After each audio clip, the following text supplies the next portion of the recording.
Yine Dordayım Nazır. Yine yol. Yine şu Dorday'da депутаттар салым беріп отыр. Шунча қанша жылдан бері Дордойда жүрүшөт. Мына жер. Мындай жолу. Мындай көппө. Ар жак бетинде дагы, бул жак бети дагы стоянка.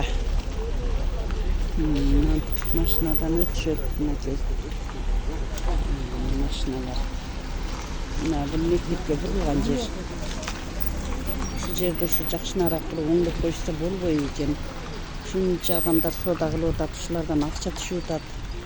Эмнеге ушуларды карашпайт?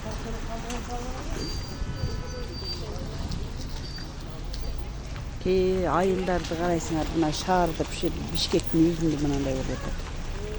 Мына жол деген ушул кантип болсун ушу Бишкектин жолу деп. Дордой эң чоң базары ушу мынакей. Мына мындай машиналар сүйтүп өтүп атат. Жашылча жемиш азык түлүк базары деп турат. Дордой.